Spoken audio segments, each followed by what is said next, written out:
Assalamualaikum warahmatullahi taala wabarakatuh. Alhamdulillah, nahmaduhu wa nastaghfiruhu wa nasta'inuhu wa na'udzu billahi min syururi anfusina wa min sayyiati a'malina. May yahdihillahu fala mudilla lahu wa may yudlil fala hadiya lahu. Asyhadu an la ilaha illallah wahdahu la syarika lahu wa asyhadu anna Muhammadan abduhu wa rasuluh. Salatullahi wa salamu alaihi wa ala alihi wa sahbihi wa man tabi'ahu wa man walah. Rabbi shrah li sadri wa yassir li amri wa hlul 'uqdatam min lisani yafqahu qawli.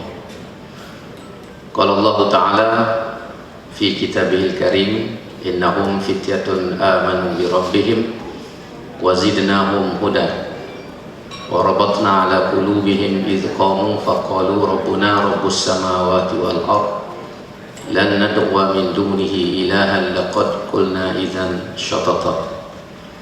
Yang dihormati pengurusi majlis, Yang Bapak Ustaz Wan Ruslan Dewan Ahmad, pengurusi Jabatan Bahasa Belia Sukan dan NGO Negeri Kelantan, Yang Bapak Saudara Muhammad Zuraidi bin Abdullah, Timbalan pengurusi Jabatan Bahasa Belia Sukan dan NGO Negeri, yang berusaha Cik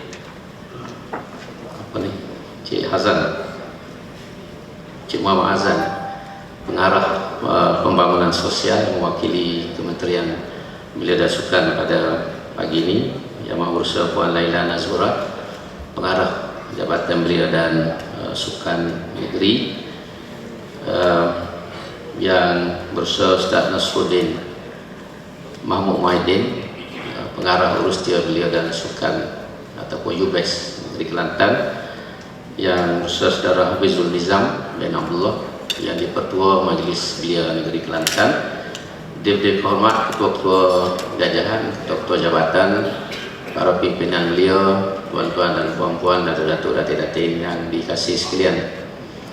Pertama saya menyampaikan salam daripada Yang Amat Berhormat Datuk Perdana Kanan Menteri Besar yang tidak dapat bersama-sama pada pagi atau tengah hari ini kerana ada urusan yang lain, dan saya diminta untuk mewakili Yang Amat Berhormat bagi menyampaikan ucapan dan perasmian sempena dengan sambutan Hari Belia Negeri Kelantan tahun 2020. Walaupun saya ada program yang lain pagi ini sebenarnya sebagai Yang Berhormat Ustaz Wan Ruslan, tapi karena bila sebut belia ni, saya ingin menumpang menjadi belia selama 2-3 jam dengan tuan-tuan dan puan-puan sekalian. Kerana saya sudah lama meninggalkan alam belia. Sekarang ini sudah masuk menjadi alam datuk yang bermain dengan cucunya saja. Bila duduk bersama-sama dengan saudara-saudara saya sekalian ni, saya rasa muda semata-mata. Dan teringat zaman-zaman waktu saya masih lagi berusia macam tua-tua dan puan, usia 20 pada waktu itu tenaga banyak, body pun comel, saiz luar masa tu 18-20 ya. Bila ni 40 lebih dah saiz luar, berganda-ganda naik. Jadi kadang-kadang orang Arab kata kita bercita-cita kalaulah hari muda itu kembali semula. Kalau mari sehari pun tak apa jadi muda. Tapi itulah, itu adalah kata harapan saja, tinggal menjadi harapan, tidak akan menjadi kenyataan. Bagaimanapun saya merasa gembira kerana dapat bersama dengan tuan-tuan dan puan-puan semua. Dan sebagaimana disebut oleh Ustaz Wan Ruslan tadi, kerajaan negeri memberikan perhatian yang khusus dan tinggi, menaruh harapan yang tinggi kepada generasi muda. Sebab itulah kita membentuk urus dia Belia dan Sukan, memperkenalkan beberapa program untuk mendekati belia. Kerana belia ini merupakan aset yang penting bagi sesebuah negara. Orang cerdik ataupun para bijaksana menyebut, kalau kamu nak tengok masa depan negara itu, kamu tengoklah kepada generasi muda yang ada di dalam negara tersebut. Kerana generasi muda inilah yang akan mengganti tempat orang-orang yang ada pada hari ini. Saya pun tua, umur 61. Tapi berbanding dengan orang yang berusia 95 tahun, saya rasa saya muda lagi berbanding. Sebab sekarang ni KPI ni berubah dah. Dulu KPI ni 60 tua dah, tapi lah ni KPI kita ialah 95 tahun. Jadi kita still yang terang-tang-tang kata. Masih terang yang terang-tang. Jadi harapan kita ni besar anak muda. Sayyidina Umar sendiri pernah menyebut, dia kata, didiklah anak-anak kamu dengan ilmu yang sesuai untuk zaman mereka.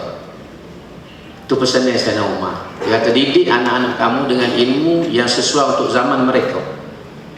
Kerana zaman itu sentiasa berubah.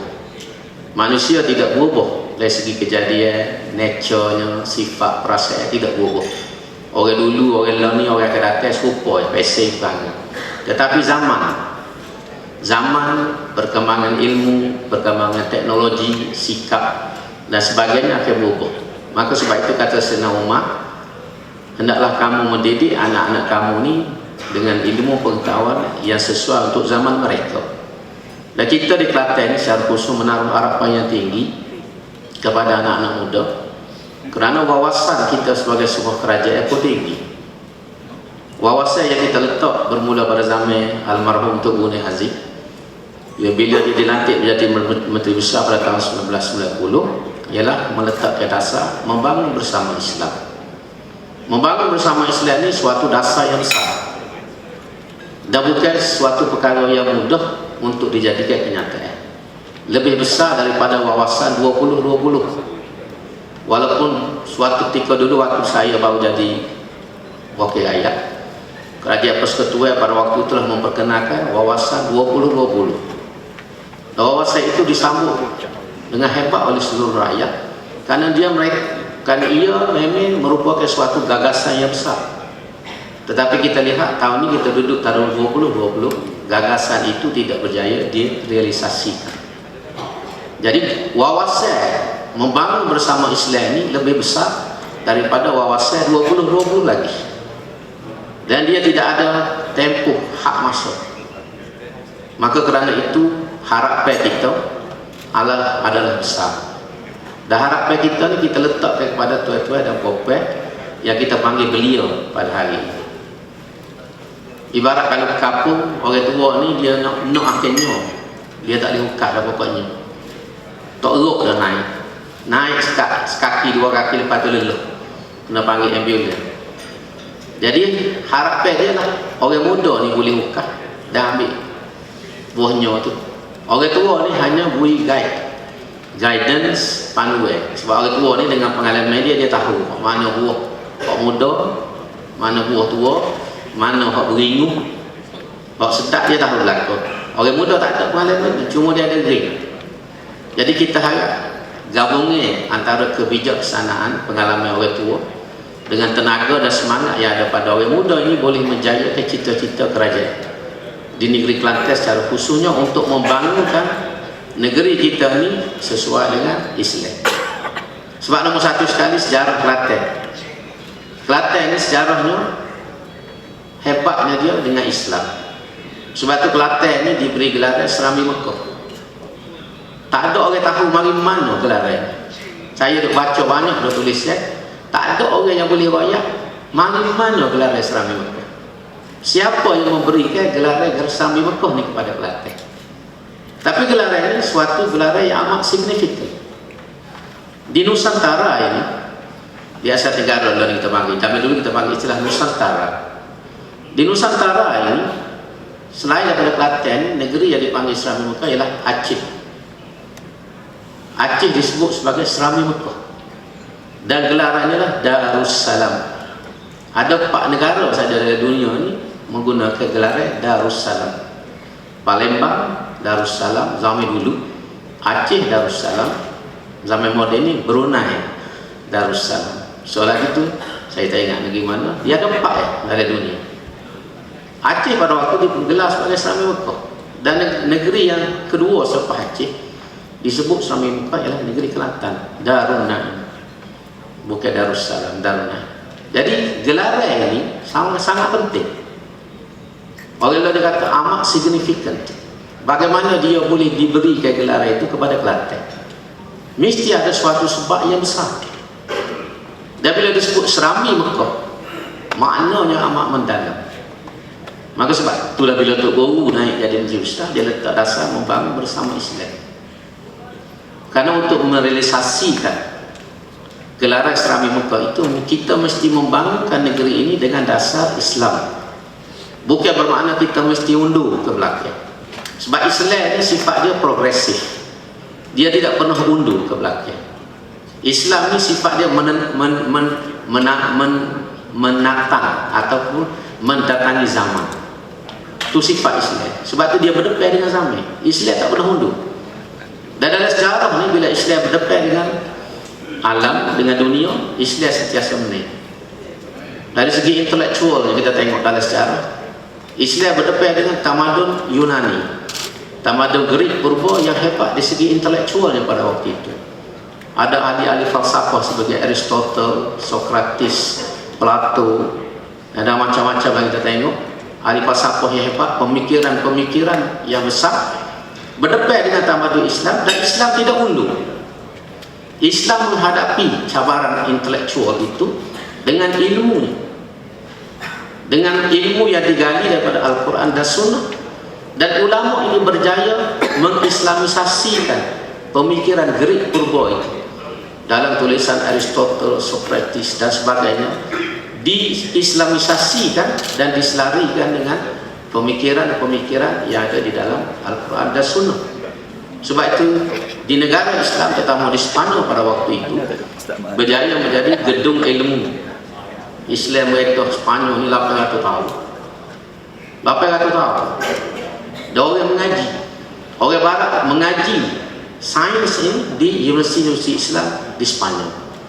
Di Toledo, di Granada, di Cordoba, di Seville. Semua ni ada universiti-universiti pada waktu. Dan Barat mencipta tamadun. Berlakunya zaman yang disebut di Barat sebagai Enlightenment. Enlightenment ni zaman pencerahan dia panggil. Ialah apabila bertembungnya antara Barat dengan dunia Islam. Bila orang Barat ni mengaji di Universiti Islam, berlakulah apa sebagai Enlightenment. Dan lepas Enlightenment berlaku Renaissance. Renaissance di Eropah, iaitu bertolak di Perancis, di Italy. Lepas tu akhirnya marilah revolusi industri di Barat. Dan akhirnya jadi moden seperti mana yang ada pada hari ini. Jadi hasil ilmu tu yang diperoleh di dunia Islam, mencipta tamadun dan membina peradaban di Barat. Jadi kita Islam pun, kita mesti mendepani zaman. Kita tak boleh mundur. Dan kita kena berdiri berhadapan dengan zaman ini dengan syakhsiat, dengan personality kita sendiri. Bila kita bercakap menjadi seorang belia, dalam konteks kita Kelantan, dengan tidak mengenepikan saudara-saudara kita yang tidak beragama Islam, tapi kita mesti tegak sebagai belia yang pemikiran, tindakan, cara hidup adalah berasas kepada Al-Quran dan Sunnah Rasulullah SAW. Kita tidak boleh terikut-ikut dengan orang. Kita mesti memimpin. Sebab Islam ni sifat dia memimpin. Tuhan waktu ambil kita manusia ni, sebut dalam surah Al-Imran, Tuhan kata, wa kadzalika ja'alnakum ummatan wasatan litakunu syuhada'a 'alan nas wa yakuna rasulu 'alaikum syahida. Demikianlah kami keluarkan kamu umat Islam ini sebagai ummatan wasatan, umat pertengahan, the middle nation. Ada tafsir bahasa Inggeris sebut the middle nation. Untuk menjadi apa? Litakunu syuhada'a 'alan nas, menjadi saksi kepada manusia. Abul Alam Maududi menyebut witness unto mankind. Kita mesti menjadi saksi kepada manusia. Saksi itu maksudnya menjadi pemimpin. Kita mesti lead, sebagaimana peranan saksi di mahkamah. Saksi di mahkamah, dia memimpin, membantu hakim membuat keputusan. Sebab itulah keterangan saksi amat penting di mahkamah.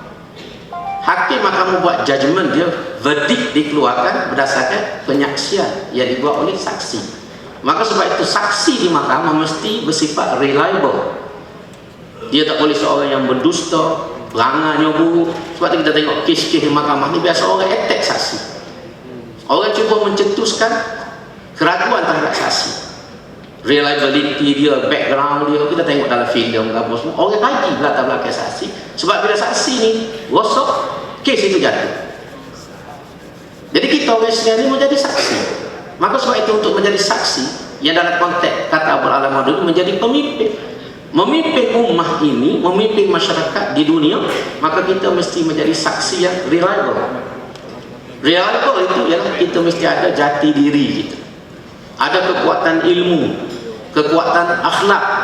Ya dalam istilah ini orang kata ada integrity. Ini semua istilah-istilah yang diambil daripada Islam. Konsep itu sudah ada dalam agama kita.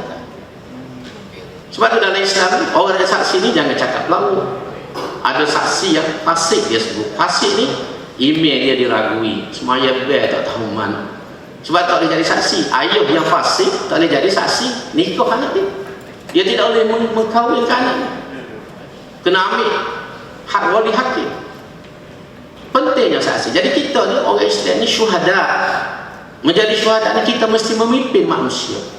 Kita mesti membetulkan alam ini, pemikiran ini ke arah agama. Dan kita ni Tuhan bagi blessing, boleh kata semua orang Malaysia ni ada agama. Sebab tu kerajaan dulu buat rukun negara ni nombor satu sekali kepercayaan kepada Tuhan. Kita nak bina hidup ni mesti ada kepercayaan kepada Tuhan. Orang yang tak percaya kepada Tuhan, etis, dia tidak boleh membentuk hidup. Sebab dia tidak ada nilai esok. Dia tidak ada responsibility. Orang yang ada responsibility dalam hidup ni, orang yang beragama. Kerana dia tahu apa yang dia buat ni, dia akan menerima hukum. Orang Buddha, sebab itu percaya dengan karma. Karma, agama Hindu percaya dengan karma, Cina percaya dengan karma. Ataupun dalam bahasa lain, panggil reincarnation. Kita tengok dalam filem Ustaz, cerita Cina, kamu ni jadi gini hari ni sebab karma. Dulunya kamu buat jahat, kamu buat gini, akhirnya kamu lahir hidup menjadi susah. Sebab tu orang Cina kata kalau kita jahat hari ni, esok kita lahir jadi anjing, jadi babi, jadi macam-macam. Sebab karma kita, pusingnya hidup kita kesal daripada hidup. Mana dia percaya pada hukuman, ada hukuman selepas mati. Cuma konsep berbeza antara agama. Jadi orang yang percaya dengan hukuman selepas mati, dia akan hidup mengikut cara yang betul. Orang Buddha sebab itu tak boleh buat jahat. Jadi sebab itulah kalau kita pergi kepercayaan kepada Tuhan menjadi asas hidup bagi kita. Orang Islam, orang percaya Islam, Kristian, Yahudi, apa semua ni kita akan jadi somai. Dan Kelantan telah membuktikan bagaimana nilai agama menjadi asas kepada kerajaan dan kehidupan masyarakat. Sebab itulah orang Cina, orang Melayu, orang India hidup di Kelantan ni tak beza. Pakai black card, pakai wudu. Suka Cina pakai wudu buat kita. Nama Mek, nama Awet. Pasal asas agama, kebersamaan. Persamaan itu asas, duduk situ. Jadi sebab itulah bila kita bercakap tentang masa depan, sebab dia sebut ni, dekad ini, dekad anda. Memanglah, betul lah. Pemimpin yang akan datang, beliau ni, saya tu bodoh. Kalau tu Tuhan izin, ada 2 tahun, 3 tahun lagi. Kalau ikut umur Nabi 63 tahun. Dan ini 61, ada 2 tahun lagi. Umur saya ni kalau ikut umur Nabi. Kalau tu Tuhan lebih, alhamdulillah. Boleh tengok jadi kerajaan pahwatan itu. Jadi ini bukti. Jadi sebab saya nak tekankan supaya bila kita bercakap, kita mesti balik kepada root, asas kita. Terutama kita dalam konteks kita oleh Islam. Kita mesti kembali kepada agama, berfikir, membina, merancang dengan panduan agama kita. Kalau tidak, kita akan menderita dalam hidup. Kita mungkin boleh mencapai tamadun yang besar, tapi dalam tamadun ini kosong daripada orang sebutlah ni teknologi. Tamadun hari ini kosong daripada rohani. Kita tengok di barat ni memang hebat maju. Kita tidak nafi Jepun, Amerika, Eropah, ini semua negara yang luar biasa kemajuan teknologi dan pencapaian ekonomi. Tapi apa yang ada di barat? Di Jepun kalau kita pergi, kadar bunuh tinggi di Asia Tenggara yang paling tinggi ialah di Jepun. Di barat ni kadar bunuh tingginya tinggi. Sedangkan orang hebat di Jepun, berapa orang bunuh diri gambar?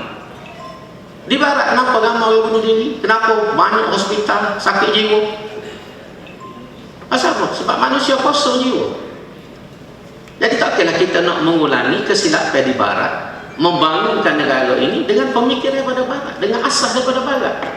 Kita sudah melihat, kita sudah membaca. Jadi satu orang kata ketolulan, tolu kita ni kalau kita nak tiru barat lagi.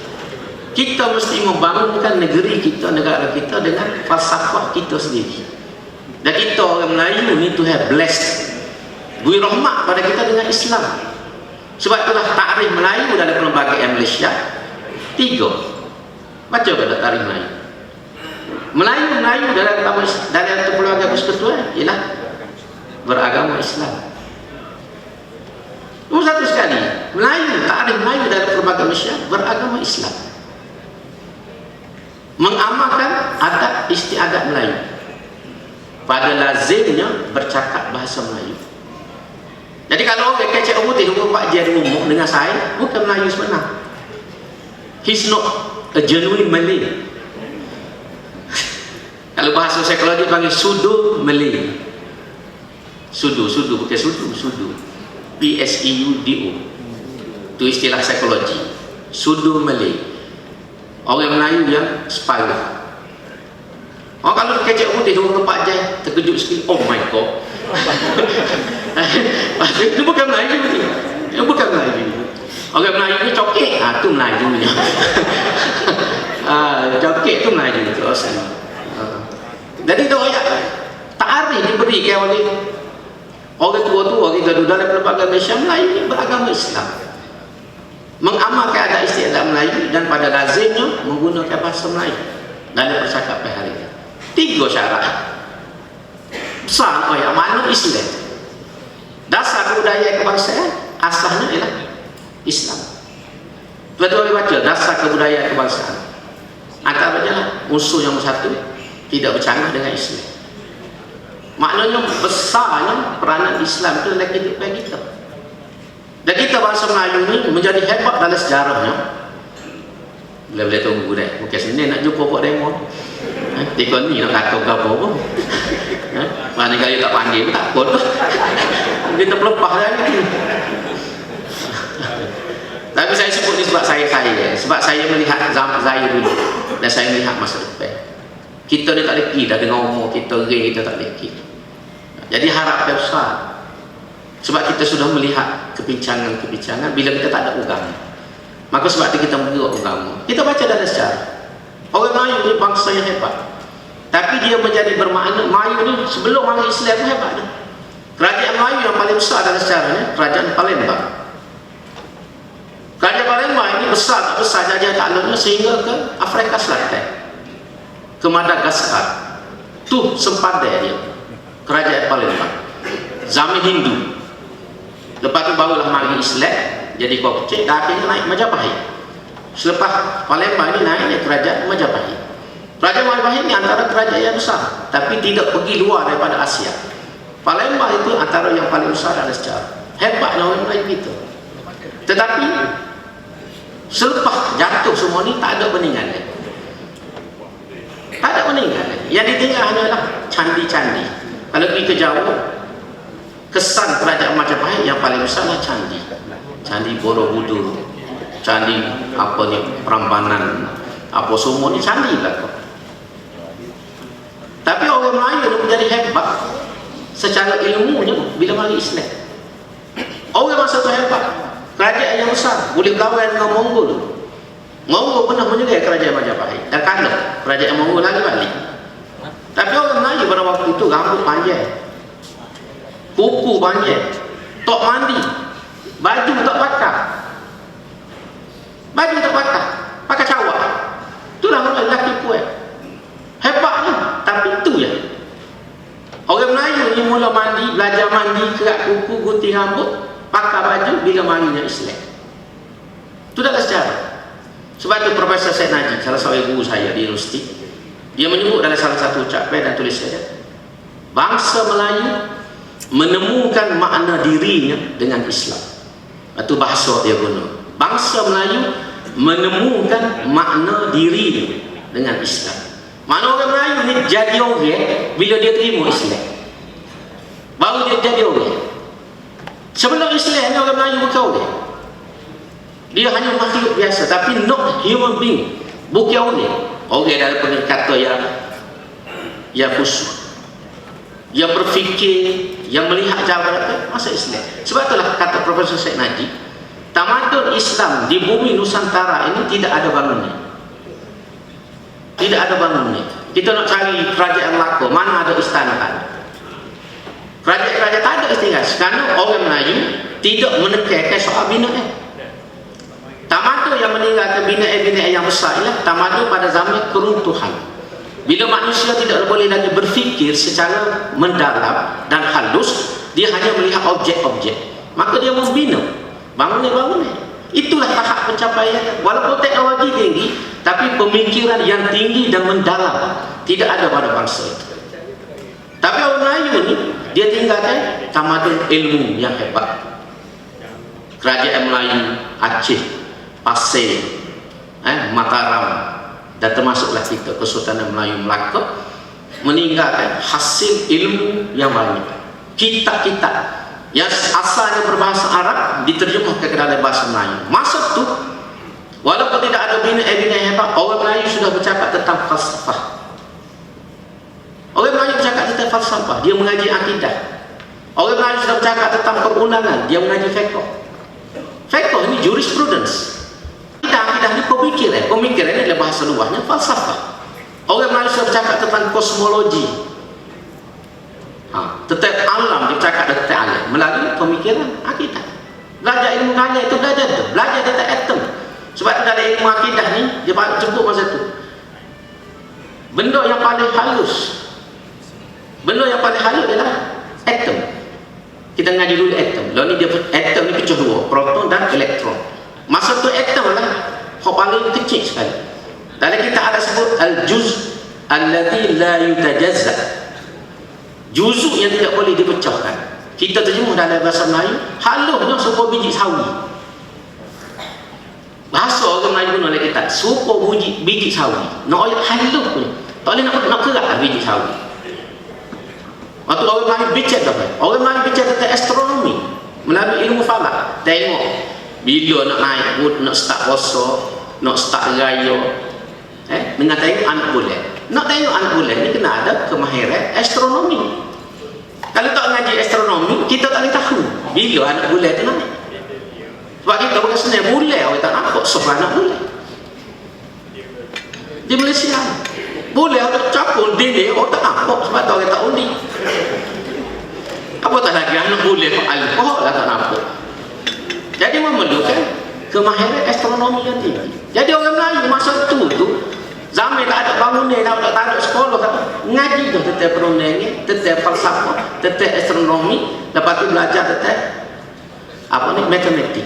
Matematik itu apa? Faraid. Ilmu faraid itu ilmu matematik. Kalau kita tak menguasai matematik, kita tak boleh bagi faraid itu. Sako tak boleh bagi. Orang nak bagi sako dia, kena matematik dia hebat. Jadi nak orang hebatnya bahasa Melayu kita, bila Islam mari, dia sudah belajar ilmu ini. Sebab itu peninggalan bangsa Melayu bukan bangunan, peninggalan tamadun Islam Melayu di Nusantara ini ialah kitab. Yang kita panggil kitab-kitab Jawi, kitab-kitab kuning. Dan inilah kehebatan bangsa Melayu. Sebab itulah bila reform mari, reform putih habis segala kitab ni buat balik. Kan? Orang putih kan menguasai Melaka semata kan? Raffles mari pasal tu. Raffles tu muat dalam kitab Flor de Lama. Bawa balik. Hijau dia orang tadi mengikuti habis segala kitab. Sebab tu sebahagian besar kitab kita ni berada di Leiden, di Belanda. Orang Belanda lepas tu buat hijau. Belanda ni menjadi pusat rujukan manuskrip Melayu. Dan sebahagiannya ada di England. Duduk di museum, British Library. Duduk dalam British Museum. Yang orang putih buat balik habis. Ilmu buat berdeh, buat panah, buat gotu, buat goni. Orang putih-putih habis. Kita ni duduk main lagu ni kan. Orang Melayu. Sebab tu saya nak tegur. Bila tersebut tentang beliau, kita tak biasa program itu, program suka-suka. Banyak program beliau ni bersifat suka-suka, ha-ha-ha, ya gitu. Kita kurang memberikan perhatian kepada program-program yang serius. yang boleh membina pemikiran dan kesedaran kita untuk membangunkan bangsa. Bukan tak ada, tapi fokus kita banyak program jenis relax. Walaupun ada faktor, bukan tak ada faktor, tapi tumpuannya lebih pada benda-benda itu. Pergi sekali suka, lepas balik tak ada ke satu. Ukah, Bukit Panang. Ukah, lepas tu balik, ya. Tapi tak ada, dia tak tanggap dia sejarah Bukit Panang. Bukit Panang tu banyak sejarah dia. Dalam tradisi Melayu lama banyak. Orang baru ni jumpa tapak kaki dan esok. Ayat banyaknya sejarah Bukit Panang. Saya tak cerita sebab apa dia. Tapi Bukit Panang, kalau tuan-tuan baca dalam buku, dan internet banyak dah ni, banyak maklumat. Tanah Melayu ni sendiri menjadi pusat tamadun yang besar suatu ketika dahulu. Kelantan sendiri, Kedok. Dan ada satu saya nak sebut ni, saya terbaca dalam satu artikel, tapi orang ni tak berapa sedap nak ya. Kita tahu Kedok bahawa Bani Israel ni ada 12 tribe. Sekarang ni yang ada di Israel hanya 11 saja. Tribe yang ke-12 ini, kabilah Israel yang ke-12 hilang. Dia panggil the lost tribe. Orang cari yang siapa ni tak jumpa. Duk mana ni the lost tribe? Dan dalam pemikiran Zionis, Israel ni tak akan bangkit kecuali bila 12 tribe ni balik. Balik 12 tribe ni barulah dia boleh jadi hebat, dan lepas tu Nabi Isa kata Barat ni membantu Israel ni antaranya supaya balik semua 12 tribe ni di Israel, dan lepas tu Nabi Isa akan turun. Sebab Barat ni kepercayaan dia kepada Kristian. Jadi dia nak Nabi Isa tu balik semula untuk menegakkan keadilan Kristian, kehebatan keagungan Kristian. Jadi tribe 12 duduk mana? Kajian yang terbaru yang saya baca duduk di Kelantan. DNA orang Kelantan ni sama dengan DNA Yahudi. Pernah buat kita ni, dia goyak kau ya. Saya goyak kau awak ni. Kita ada yang itu betul-betul.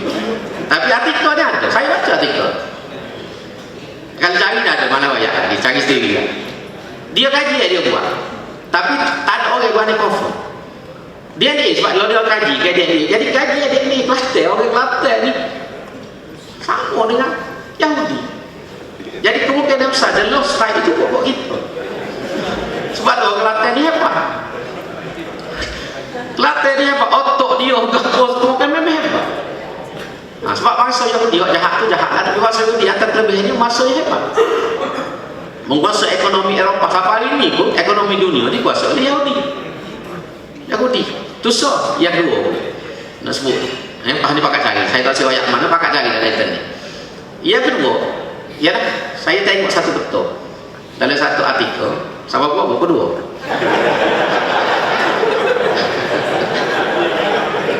Saya besok bagi lecture 3 jam. Jadi kalau sejam itu rasa tak kuat. Di universiti saya pernah mengajar 3 jam straight, tak berhenti 3 jam level. Saya pernah ceramah 3 jam. Tak berhenti. Apalah, saya tak akan pergi sampai kedua. Saya pun nak balik. Kalau dia mau nak tunggulah. Sikit lagi tak ada. Pasal ni orang muda ni, Sulaiman. Ada orang buat filem. Ada filem. Berlakon tu siapa dia? Apa? Tak ingat. Garrison Ford. Hak nikah dengan apa ni? Kapok ya semula tu. Tak ingat tak mari tak dia. Pasal fikir tapi yang buat masuk. Jadi ada filem King Solomon's Mines. Tapi dalam filem itu dia orang semua menganggap King Solomon's Mines di Afrika. Saya tengok filem tu nak tengok semua di Afrika. Tapi dalam betul ni yang saya baca ni, yang ditulis oleh pengkaji, dia kata King Solomon's Mines sebenarnya ada di tanah Melayu.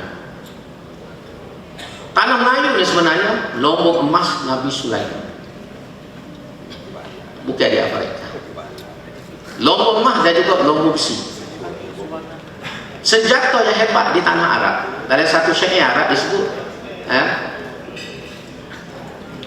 wasbir kama sabarul husam bikafi zilhun duwan. Dalam satu syair, sabarlah kamu menghadapi cabaran zaman ini sebagaimana sabarnya pemilik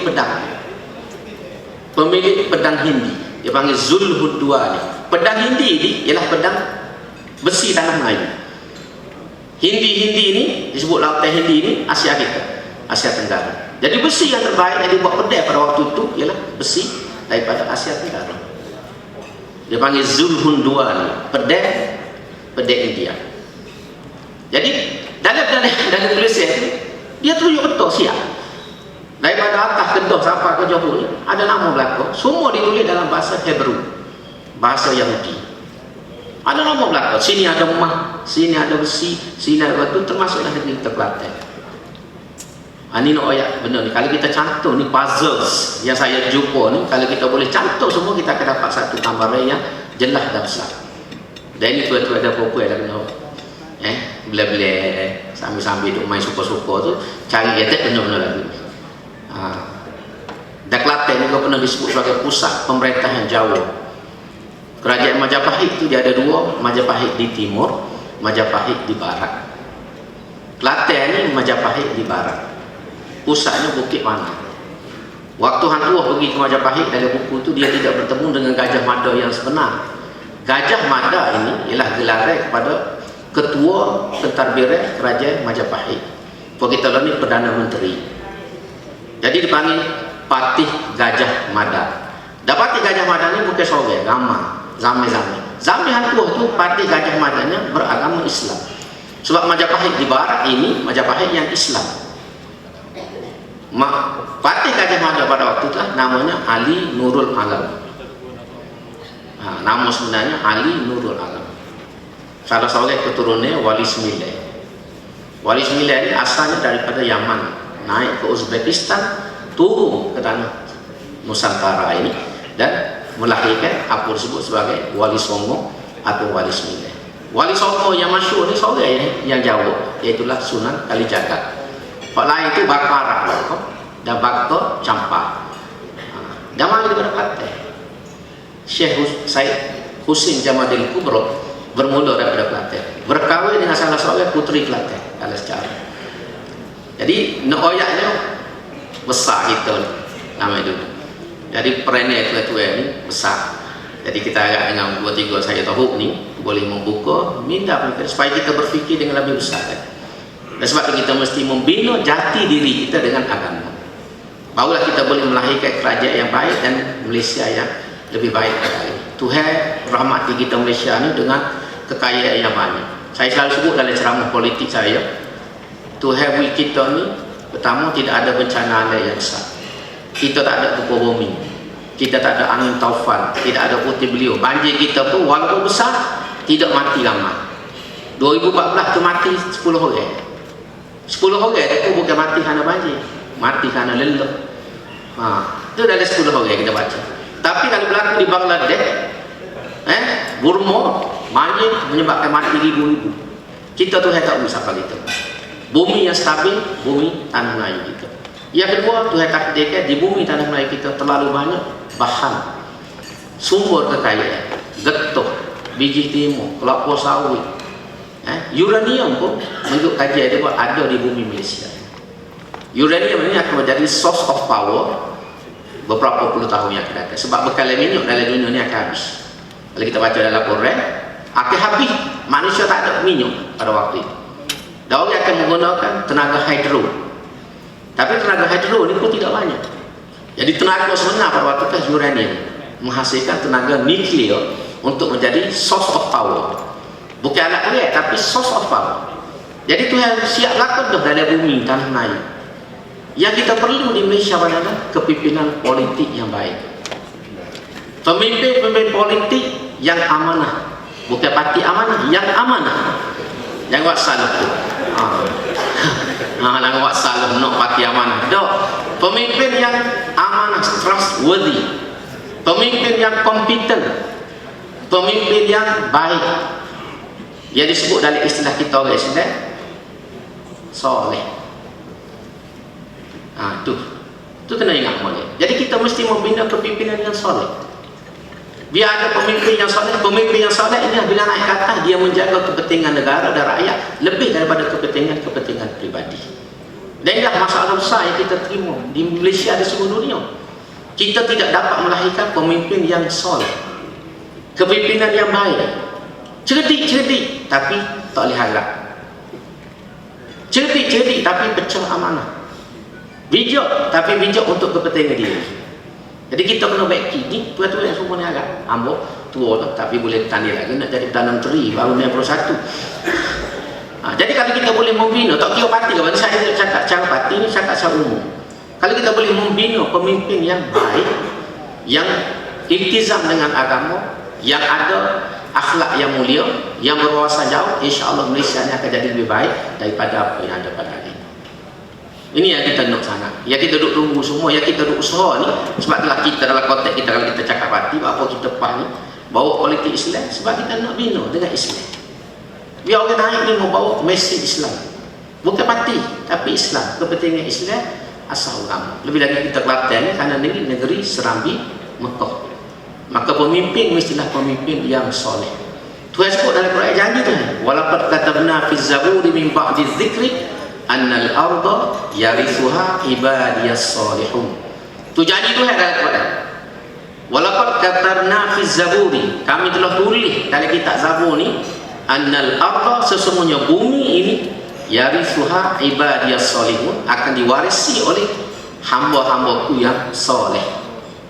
Itu janji Tuhan. Tuhan nak beri dunia ni kepimpinan suatu masa kepada orang yang soleh. Maka kita mesti membina diri kita semua supaya menjadi pemimpin yang soleh, pemimpin yang baik. InsyaAllah pada waktu itu kuasa akan diberikan dan kita boleh membangunkan negara ini untuk kebaikan semua pihak. Tak kira Melayu, Cina, India, Islam, tidak Islam, orang akan merasai pada waktu itu rahmat yang kita sebut rahmatan lil alamin. Itulah harapan kerajaan kepada tuan-tuan dan puan-puan, anak-anak, kalau saya boleh panggil anak-anak saya sekalian yang dipanggil beliau, masa depan berada di tangan anda. Pastikan anda mencipta sejarah, membentuk suatu kepimpinan yang hebat suatu masa nanti dengan bimbingan wahyu Allah Subhanahu wa Ta'ala. Dan ini saya rasmikan sambutan hari beliau dengan ucapan bismillahirrahmanirrahim, siru ala barakatillah, wassalamualaikum warahmatullahi wabarakatuh. Terima kasih ucapkan kepada yang berhormat dan memohon yang berhormat agar terus kekal berada di atas pentas bagi meneruskan acara gimmick perasmian. Majlis turut menjemput Yang Berhormat Ustaz Haji Zuraidin bin Abdullah, di mana pengerusi jawatan kuasa beliau sekanan NGO Negeri Kelantan.